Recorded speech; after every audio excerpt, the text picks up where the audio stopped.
that I will be doing a patch of messages that I received around the November 2020 timeframe, political prophecies, which are not my favorite, but in being obedient to the Lord, although these things he didn't lay on my heart to release them before, now he's given me the instruction to release them, and that's what I'm doing now. So today's prophecy continues the series that I started 2 days ago, and the name of this one is Biden plus Harris equals 2 minus 1.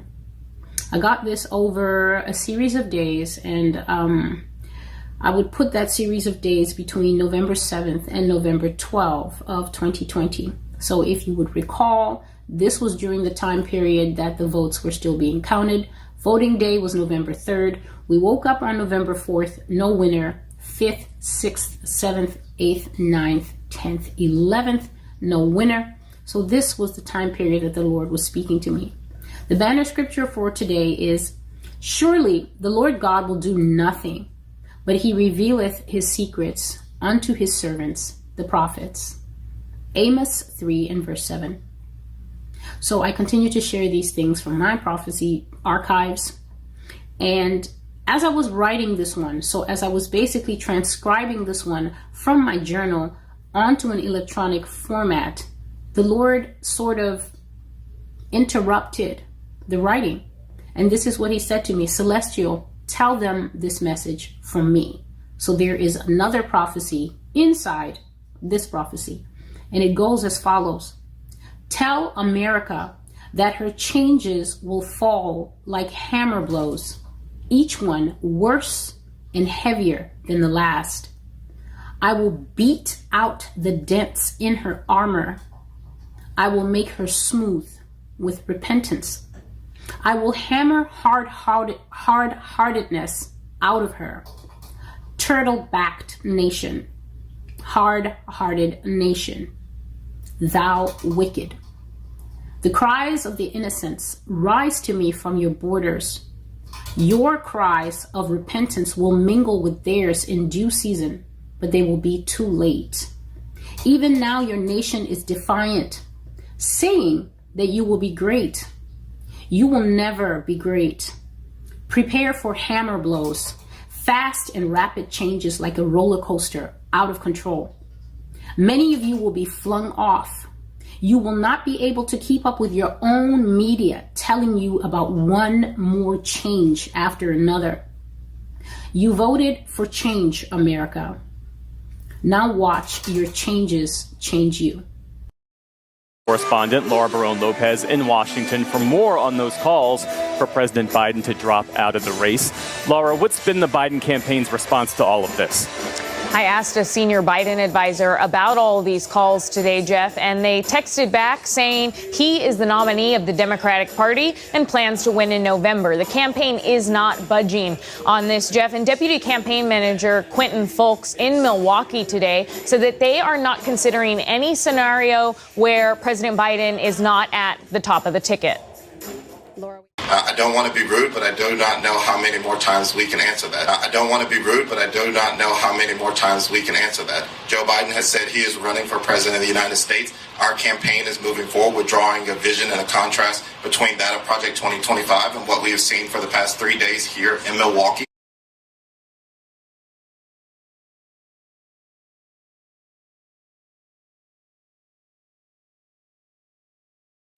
America, you will erupt from one end to the other with instability, suffering, protests, agitations, and hardships coming to your people.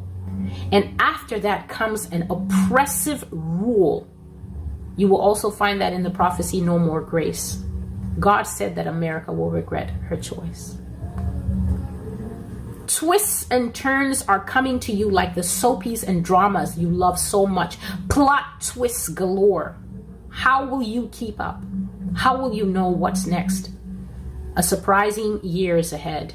Many surprises, none of them pleasant or comforting. This you have done to yourself will surprise you. It will burn you, causing little fires everywhere. In 8 years. Donald Trump prepares to formally accept his party's third nomination in 8 years. Top Democrats are confronting their own presumptive nominee.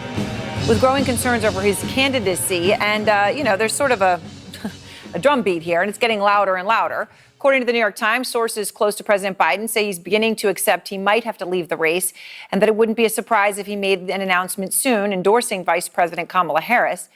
Our own Dana Bash has more for us. And Dana, this report from the Times, building off a lot of the reporting that Jeff Zeleny has been doing, and it seems to lead to the defiant posture from the president perhaps wearing down.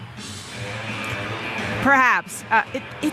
This is really remarkable, and you set it up perfectly, Aaron, about the dynamic that is clearly going on here. It seems as though every hour there is a story, either from us, from our fantastic colleagues with their great reporting, from the New York Times, the Washington Post, with people trying to get to the president, to get the word to him and to people in his inner circle that they believe that he should go. And now the should is kind of morphing into could. And that started last night, as you noted, with Jeff Zeleny reporting that perhaps the president is more receptive to stepping down. Our colleague Pamela Brown is hearing from another source that he is in a contemplative stage as he isolates with COVID-19 in Rehoboth. So this is kind of coming from the point of view of blind quotes, people who are talking to us with anonymity, and to other news outlets as well. And then you have the Jamie Raskin, Aaron, who took what had been a private letter to the president and made it public. Another one of Nancy Pelosi's strong allies and a kind of bold-faced name in Democratic politics. Here's part of what he said, Aaron. He said, even the finest pitchers have only around 110 pitches in them before their arms tire and begin to give out. There is no shame in taking a well-deserved bow to the overflowing appreciation of the crowd when your arm is tired out, and there is real danger for the team in ignoring the statistics. So on that question of the statistics, Aaron, here's the question is, where is President Biden right now? So if we listen to this prophecy, you can see that God is sometimes very poetic. Even we know our Bible is one of the greatest books of poetry existing. And sometimes God is very lyrical and poetic in the ways that he speaks. So as he gave me this prophecy and he's talking about hammer blows, I couldn't help but think about the prophecy, the video that I made yesterday, where I talked about the vision that God showed me of Kamala Harris standing very huge and tall above the metropolis of the United States. And she had a huge hammer in her hand, and she was swinging away with that hammer, destroying the different infrastructures of the United States. Everywhere that hammer hit, the building would go flying like bricks in a video game. And then the Lord also mentioned that America has a turtle-backed heart. Now, we all know the back of a turtle is something that doesn't even respond to fire. It's an extremely hard keratin shell that is almost impenetrable. And God has given tortoises and turtles that kind of back because underneath their bodies are very soft. So when God says to a nation that your heart is like a back of a turtle, he is saying that that nation is so hard-hearted as to be impervious. Nothing moves her. No amount of punishment, no amount of earthquakes, no amount of fires raging in certain parts, no amount of flooding, no amount of watching as insanity erupts in her highest office. Nothing seems to move her, and nothing seems able to sway the entire nation into repentance. So even with COVID, even with the mass deaths that we've seen, even with the changing of our society that is so gross and so graphic, that there is no one who can deny that things are very wrong, very tilted, very askew in the United States. She continues to say, the bricks have fallen down, but we will rebuild with perfectly cut stones. Yes, the sycamores were burnt, but we will do new plantings of cedar. And to that, God's reply is from Isaiah chapter 9. My hand is stretched out still. America, I'm not done.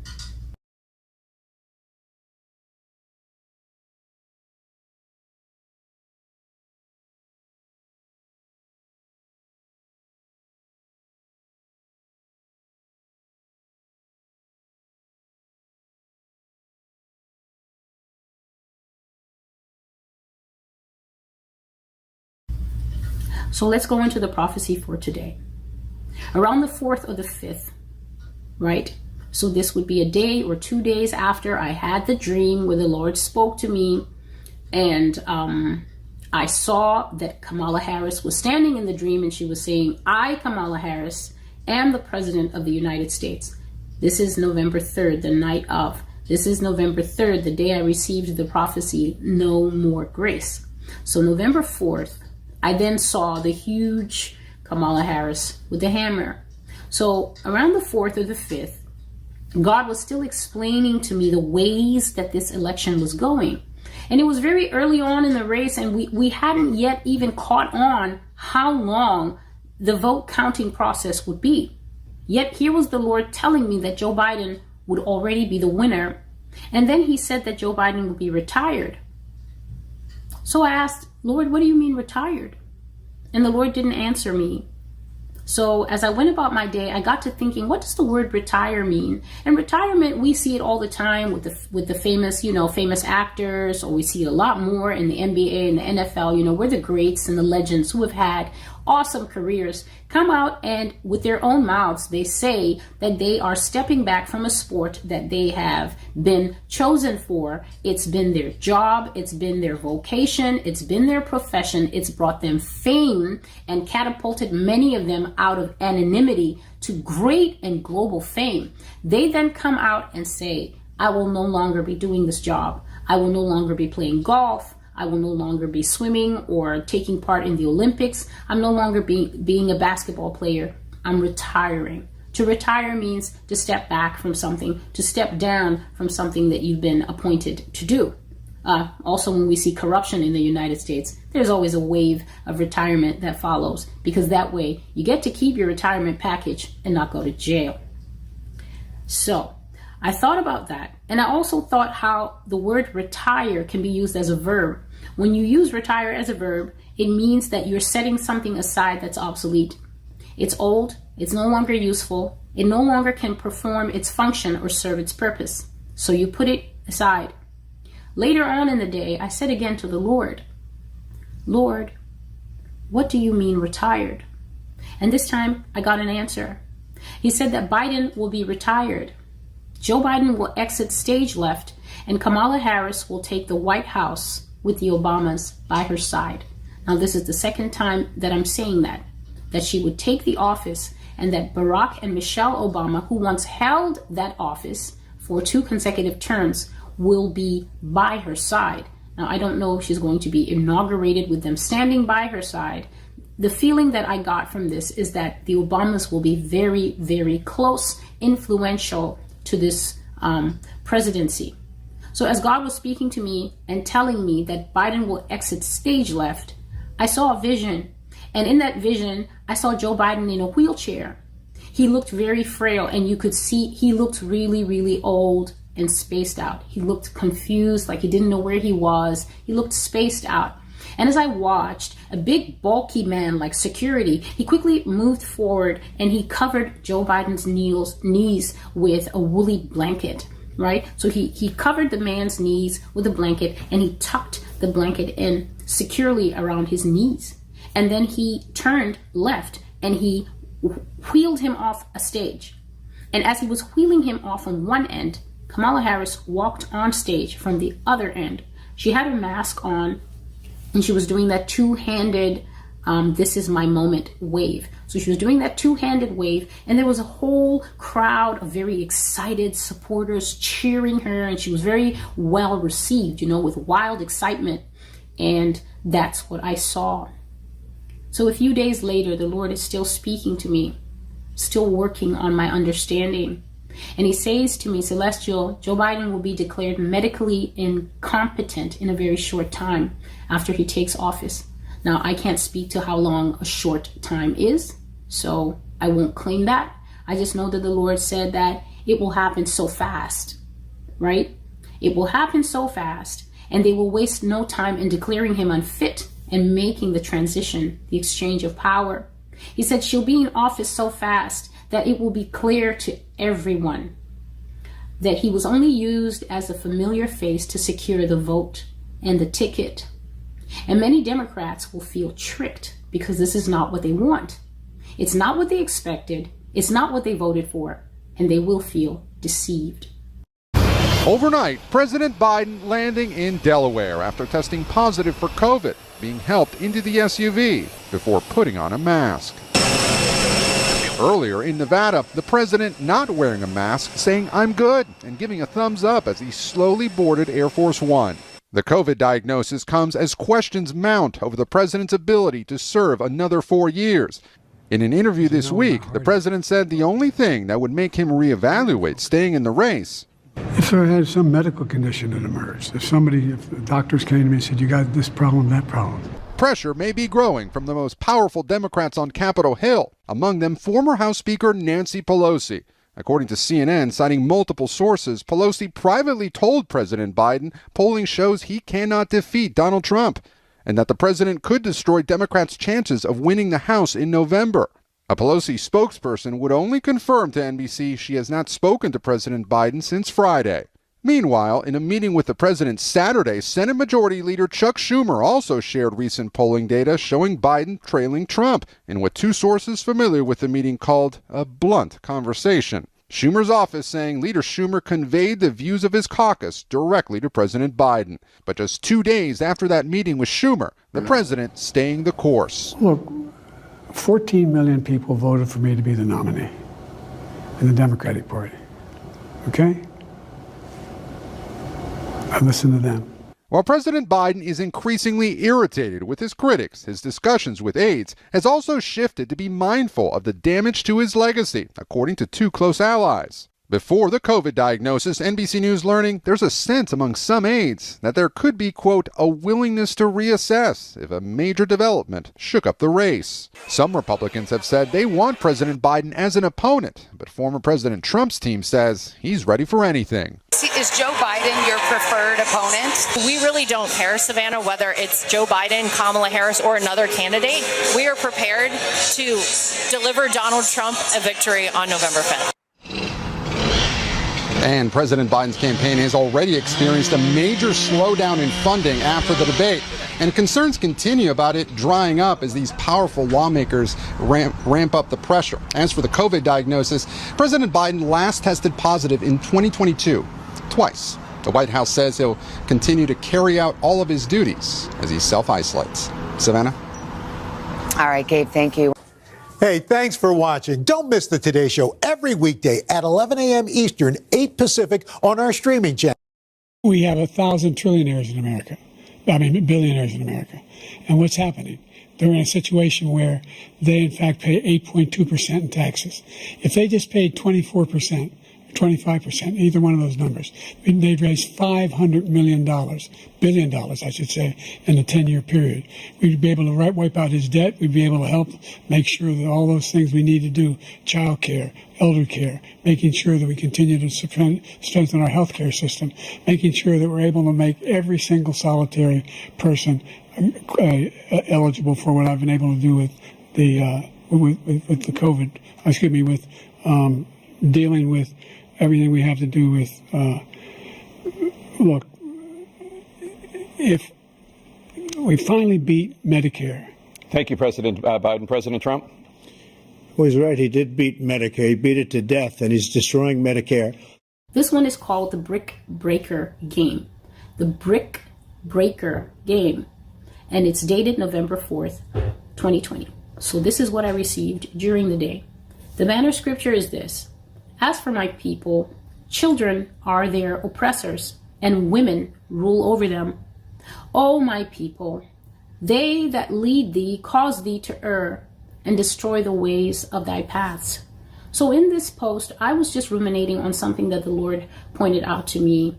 It may not be of major importance, but I just thought it's strange. I was spending some time with the Lord, and I was just loving on him and just telling him how much I love him from my heart. And the Lord's strange reply was to show me some pictures of prophetic people from the movies. So he showed me a few guys from movies that I've enjoyed in the past and how they're presented in a particular way by Hollywood to appear unstable, crazy, and yet these men were speaking and prophesying things that eventually in the movie absolutely happened. And I understood what the Lord was saying to me. The Lord was saying that at times the prophetic can be extremely strange.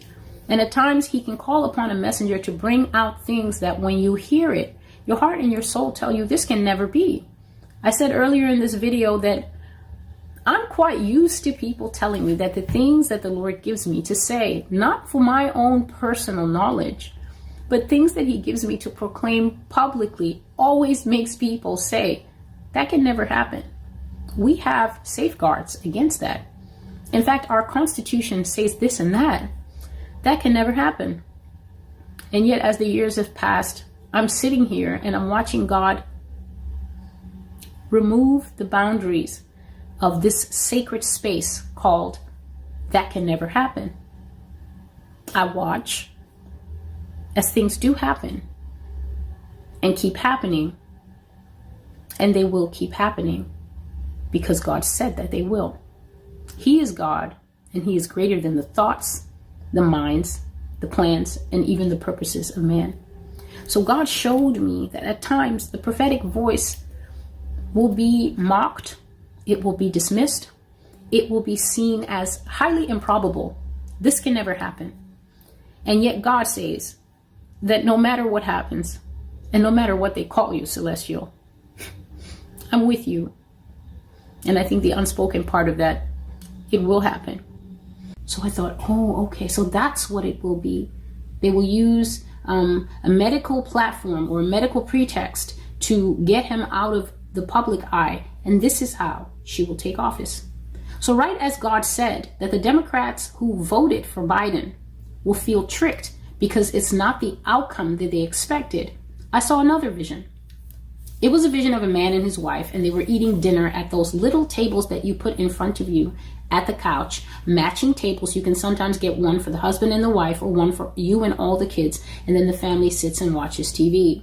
So they were eating dinner, a white husband and his black wife, on these cute little matching tables, and they seemed like a happily married couple. They seemed very happy. They were wearing matching t-shirts and shorts, and they were watching the nightly news. And then an announcement was made on TV, and the couple had very different responses. The wife freaked out. She went, yes! And she pumped her fist in a victory pump, and she burst out hooting, like, you know, the way women go, woo! She burst out squealing and laughing, and she was so happy that she fell over sideways on the couch, and she was kicking her legs in the air, just like children do when they're so happy. And her husband was absolutely not happy. He looked from the TV to her, back to the TV, and he looked confused, but I could see that he absolutely had heard and understood what the announcement said because of how his reaction was. You can't be unhappy if you didn't understand what somebody said to you. He was unhappy, but he was trying for the sake of his wife not to show it. And so I saw this vision several times in a row as the days passed and we kept waiting for a result. God would sometimes say to me, this is Kamala's election, Celestial. And every time he said that, I see that quick little clip. White husband, black wife, happily married, hearing the announcement that Joe Biden had been declared medically unfit.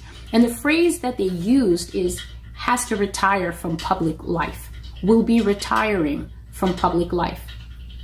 Hearing on TV that Kamala Harris is the next president of the USA. And I saw, as God would bring this clip back, how the husband felt. He felt betrayed.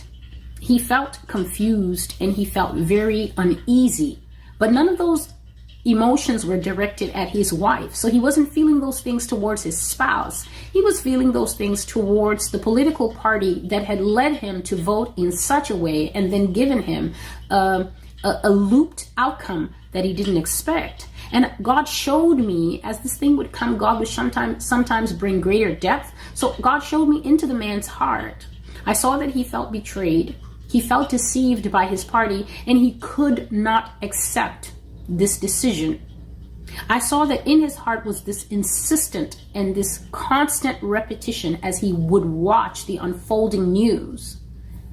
This is not what they told us. This is not what they said. I didn't vote for this. Why is this happening? Couldn't they see that he was unfit long before the election? So these were the thoughts that were running in a loop in this man's head.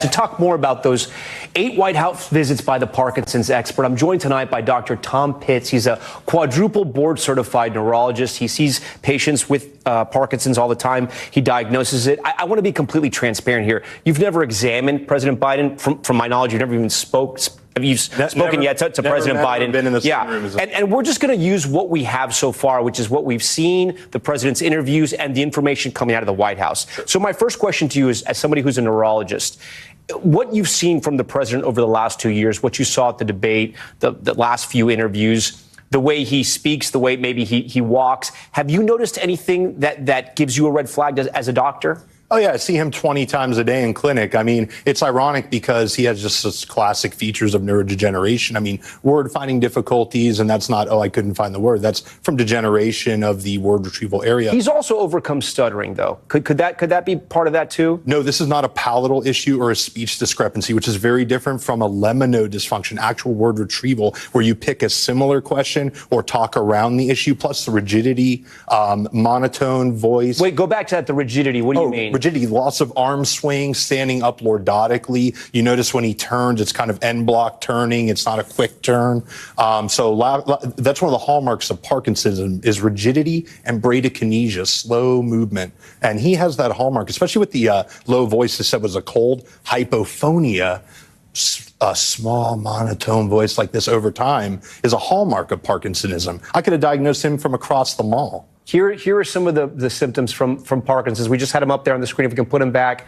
What about the movement? Some people have pointed out the way he walks. Sometimes it's not very fast, small steps. Is that something that is common in people who are battling a disease like Parkinson's? Yeah, it's a hallmark. Shuffling gait, we call that, so little steps. Loss of arm swing from the rigidity. When we walk, we have a nice cadence. You notice he doesn't really swing his arms. And en bloc turning, meaning he kind of pivots around his foot. If you said, hey, President Biden, he wouldn't go like this. But I also know, and tell me if I'm wrong here, it's very hard to diagnose Parkinson's, isn't it? It's not simple. I mean, I've heard that it can be. It's one of the easier movement disorders to diagnose, actually. Right, but it's so clinic. There's very little other. And I'm a Democrat. I always say about this. Right. It's just like this guy is not a hard case.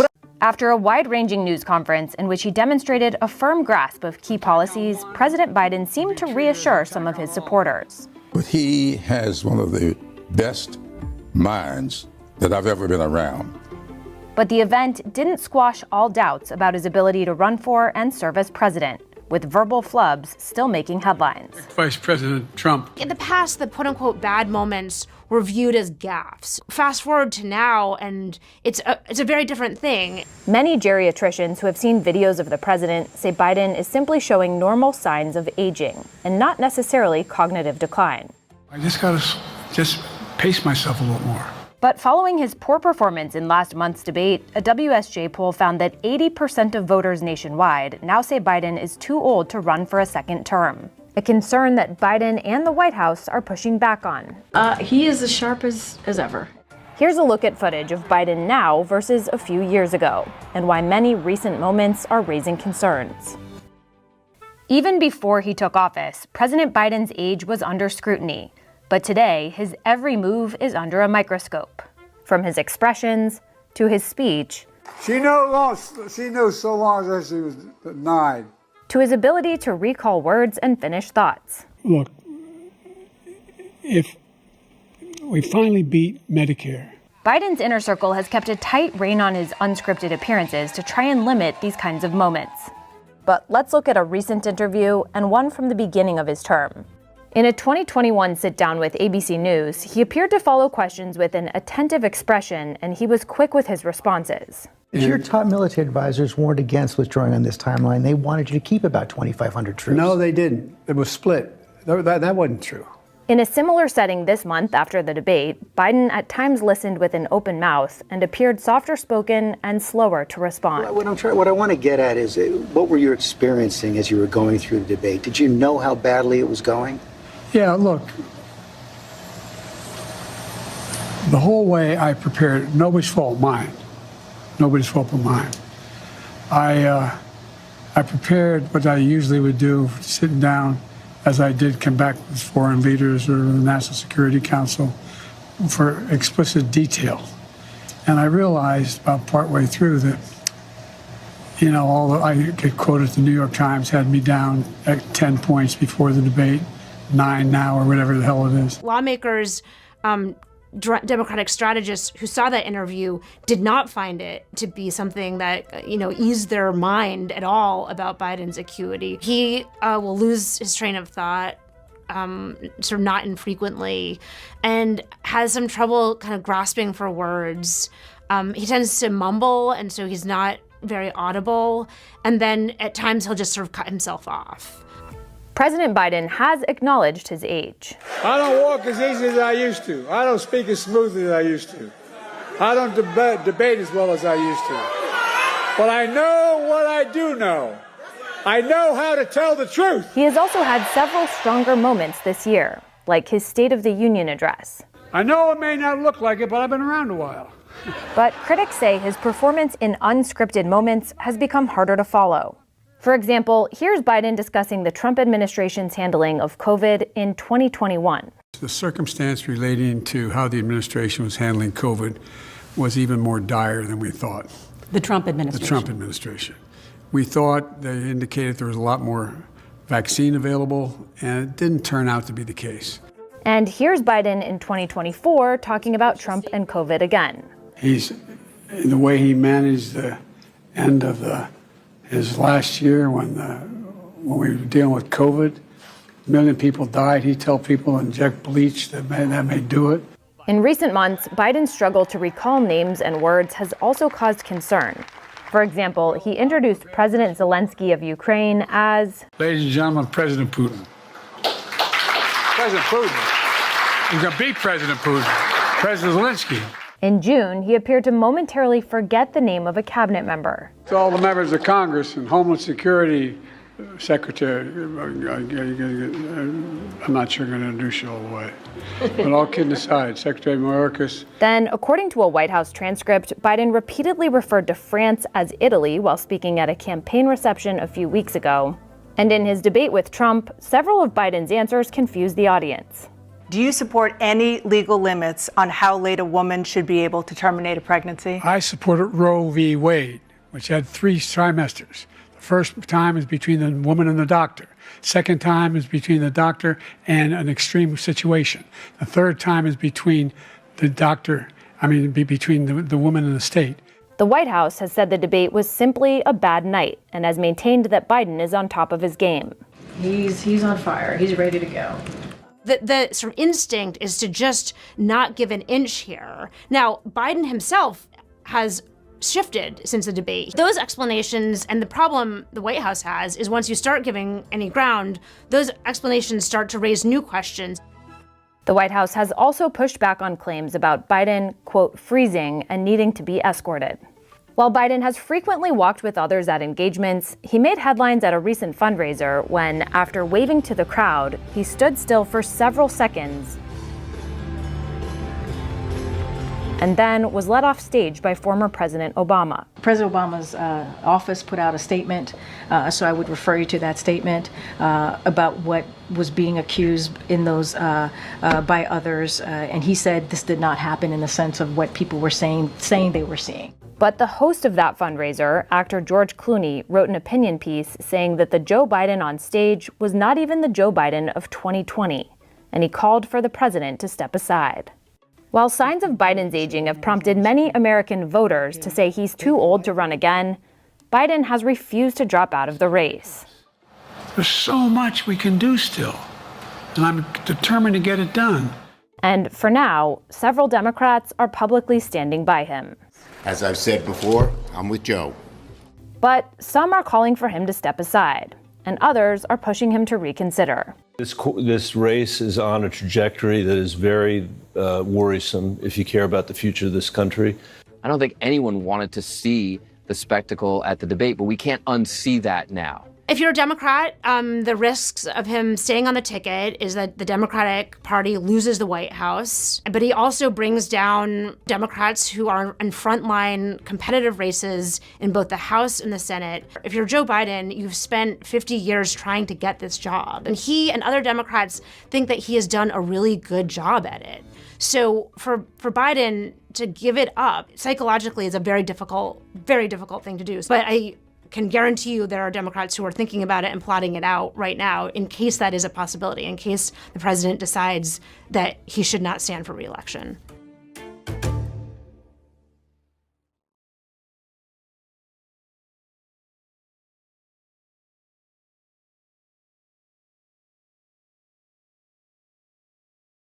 Thank you very, very much. Wow.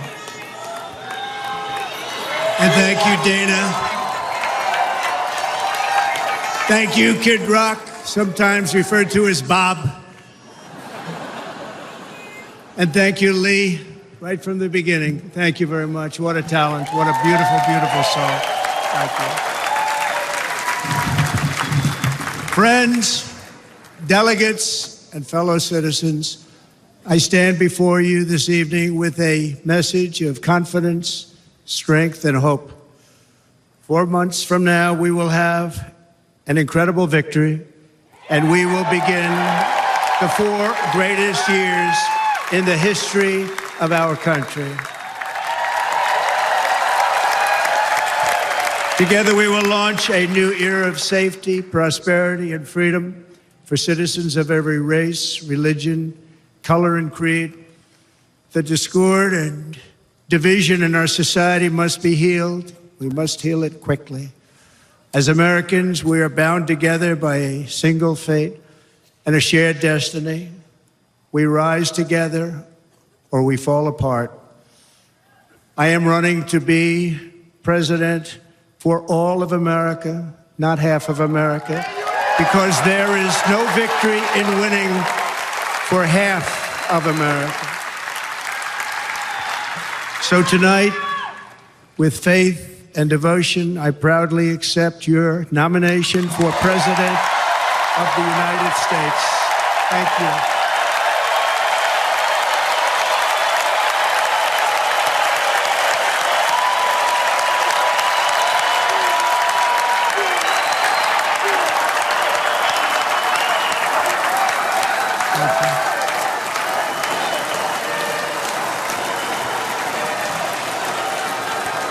Thank you very much.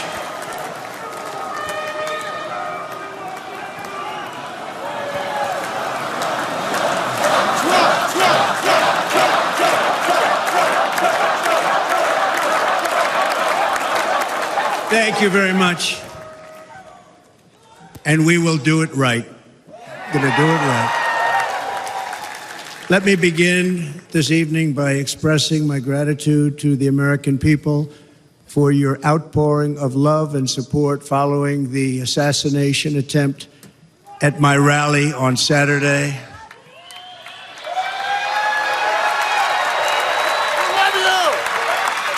As you already know, the assassin's bullet came within a quarter of an inch of taking my life. So many people have asked me, what happened? Tell us what happened, please.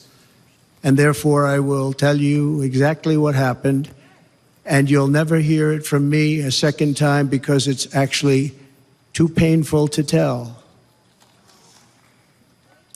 It was a warm, beautiful day in the early evening in Butler Township in the great Commonwealth of Pennsylvania. Music was loudly playing, and the campaign was doing really well. I went to the stage and the crowd was cheering wildly. Everybody was happy. I began speaking very strongly, powerfully, and happily because I was discussing the great job my administration did on immigration at the southern border. We were very proud of it.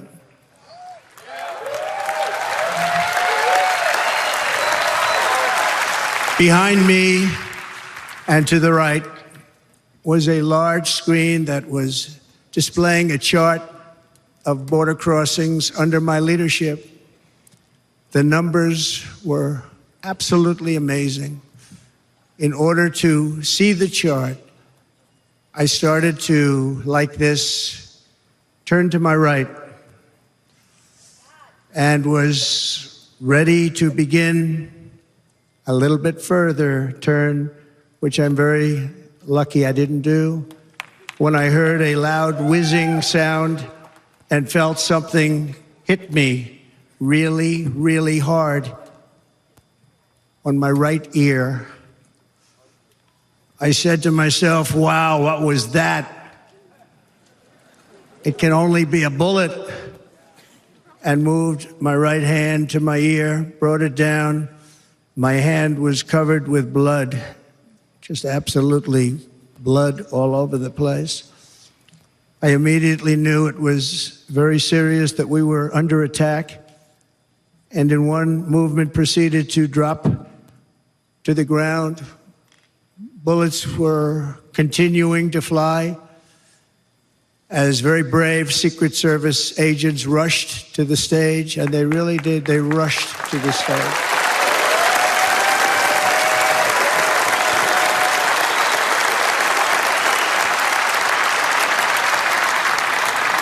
These are great people, at great risk, I will tell you, and pounced on top of me so that I would be protected. There was blood pouring everywhere, and yet, in a certain way, I felt very safe because I had God on my side. I felt that.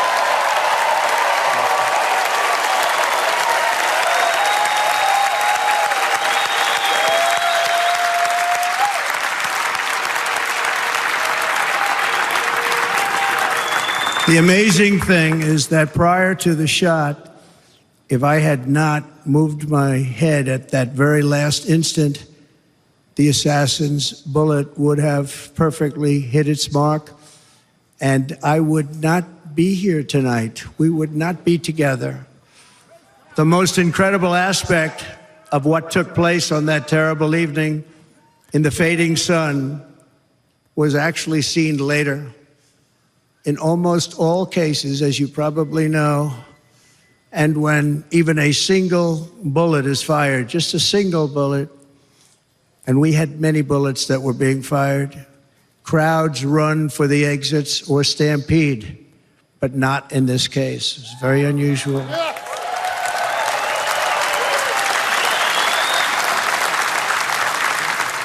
This massive crowd of tens of thousands of people stood by and didn't move an inch. In fact, many of them bravely, but automatically stood up looking for where the sniper would be. They knew immediately it was a sniper. And then began pointing at him. You can see that if you look at the group behind me. That was just a small group compared to what was in front. Nobody ran, and by not stampeding, many lives were saved. But that isn't the reason that they didn't move. The reason is that they knew I was in very serious trouble. They saw it. They saw me go down. They saw the blood and thought, actually most did, that I was dead. They knew it was a shot to the head. They saw the blood. And there's an interesting statistic. The ears are the bloodiest part. If something happens with the ears, they bleed more than any other part of the body. For whatever reason, the doctors told me that. I said, why is there so much blood? He said, it's the ears. They bleed more. So we learned something, but they just, this beautiful crowd, they didn't want to leave me. They knew I was in trouble. They didn't want to leave me. And you can see that love written all over their faces.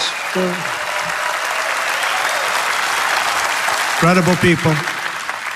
They're incredible people. Bullets were flying over us, yet I felt serene. But now the Secret Service agents were putting themselves in peril. They were in very dangerous territory. Bullets were flying right over them, missing them by a very small amount of inches. And then it all stopped. Our Secret Service sniper, from a much greater distance and with only one bullet used, took the assassin's life, took him out.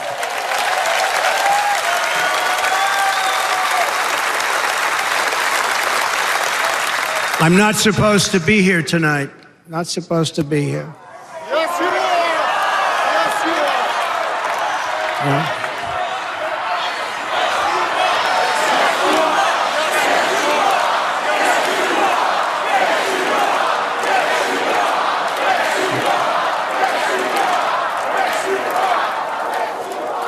Thank you. But I'm not. And I'll tell you, I stand before you in this arena only by the grace of Almighty God.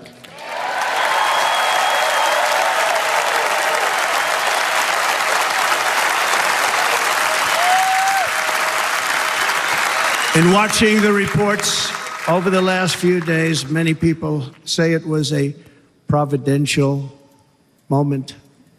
Probably was. When I rose surrounded by Secret Service, the crowd was confused because they thought I was dead, and there was great, great sorrow. I could see that on their faces as I looked out. They didn't know I was looking out. They thought it was over. But I could see it, and I wanted to do something to let them know I was okay. I raised my right arm, looked at the thousands and thousands of people that were breathlessly waiting, and started shouting, "Fight, fight, fight."